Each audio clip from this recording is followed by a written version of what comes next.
Father paces and holds his head in despair after his little girl is found unresponsive in his scorching hot car. Please, baby, please. In police body cam, first responders in the room next door are desperately trying to save his 2-year-old daughter.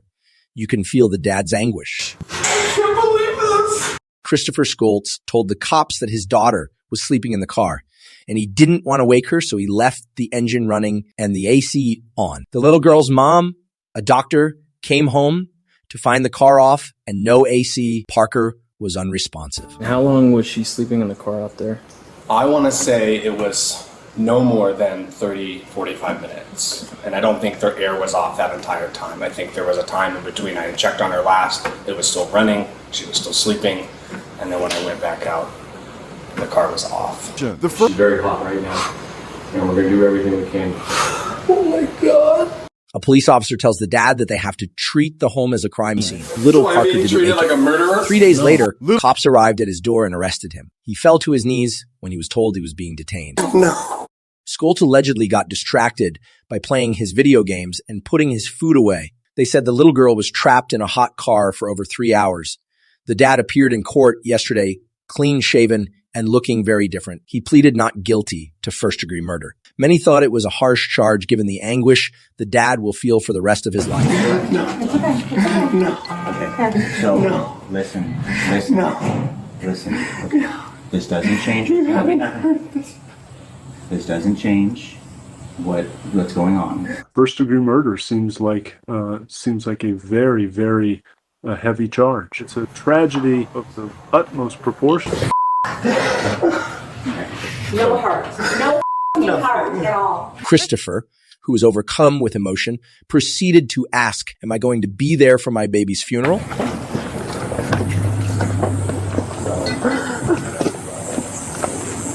you have anything that says you're not anything on you that's going to poke with your shadows? Okay.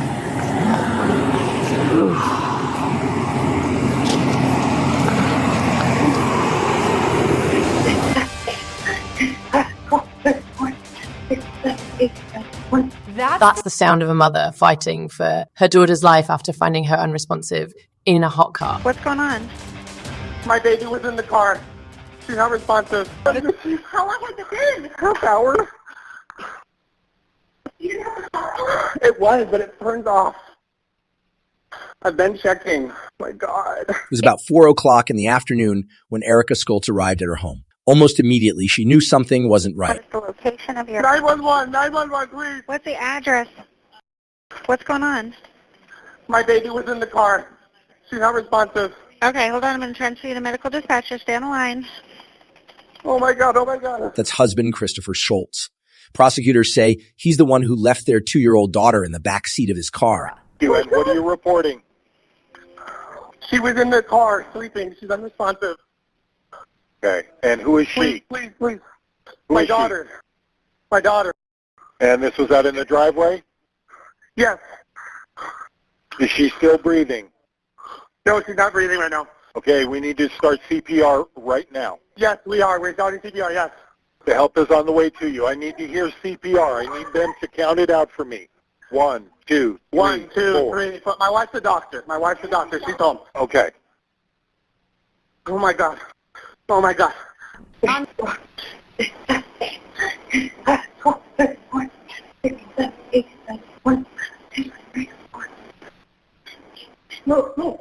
Come on, baby. At one point, Christopher reports Parker is breathing, but that is not the case. Okay, she's coughing. She's coughing. That's me compressing. Oh, that's compressing. Oh my God, baby. CPR is still going on. Yeah, CPR is still going on. Okay. You're going to perform that until the units arrive and take over for you. Baby.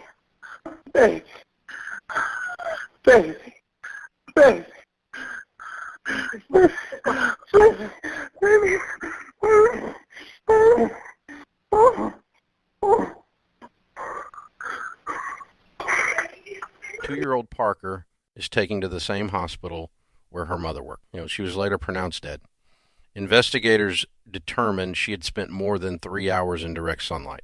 Her temperature even reaching 108 degrees. Apparently, he was inside playing video games So that's especially problematic. That's not an excuse that anybody is going to give any credence to whatsoever. The texts where his wife is telling him not to do that is really devastating for his defense. Since Christopher's arrest reports surfaced that he had a history of leaving his daughters in the backseat of their car, so much so that Erica apparently texted him about it saying, "I told you to stop leaving them in the car." How many times have I told you? This was a big mistake, and I think that this doesn't represent him. So I'm just asking if you can allow him to come home to us so we can all start the grieving process so that he can bury our daughter with us this upcoming week, and that we can go through this whole process together as a family. Christopher pleaded not guilty to first-degree murder and child abuse. Authorities said Skolta's timeline of events does not match security video from a neighbor. I think that is completely preventable, and the dad definitely knows what could happen. There could be prosecution, and he could end up in prison. So why do you think he would have gone inside to play his video games? I don't know. Parents make all kinds of mistakes, including myself. We always make all kinds of mistakes. That's part of being a parent. There is no guidebook you get at the beginning of this. So some mistakes are worse than others, and this is just an unacceptable mistake. So not only do we have to move forward with grieving for my daughter, but we potentially could be losing their father. So the absolute worst case scenario for our family is if Chris would be away from us. We're already hurting. No one else shares this bond and this trauma like all of us, all four of us. I know the significance of the tragedy, and I don't want you to think for a second that I underestimate the impact that it has on our lives, on everyone's lives, or that I'm undermining your concerns about the safety of those in our household.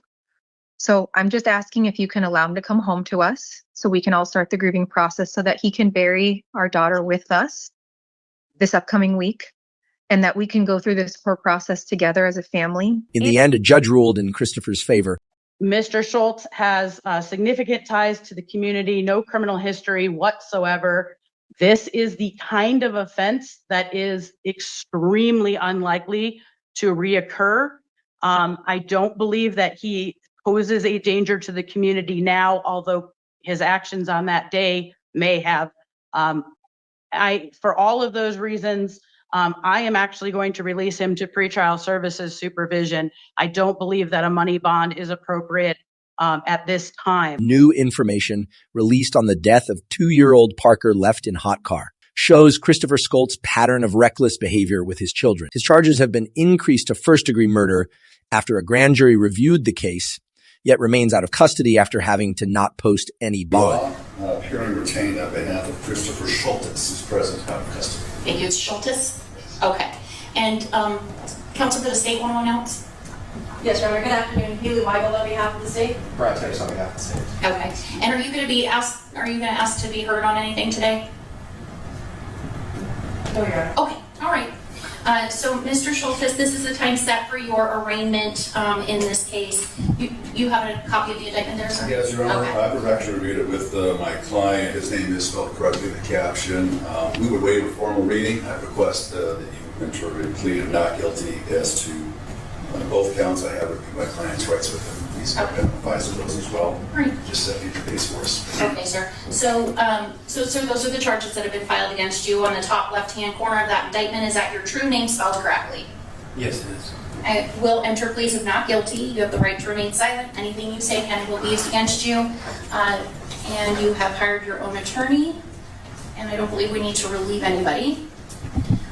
You'll have a case management conference on September 10th, 2024. And then you have a pretrial conference set October 11th, 2024. Those hearings are at 9 o'clock in the morning in front of the Honorable Kimberly Ortiz. She is Division 28. You're ordered to appear at those hearings. If you don't appear at those hearings or any subsequently set hearings, including a trial, they can go forward in your absence. A warrant can issue for your arrest. And if you're convicted at a trial and you can't be sentenced within 90 days of the conviction, you could lose your right to a direct appeal. Do you understand? And sir, you've been checking in with pretrial services? Yes. Okay. All right. Continue to do that. Stay in good contact with your attorney and follow the other release conditions that were ordered at your initial appearance. And you are excused.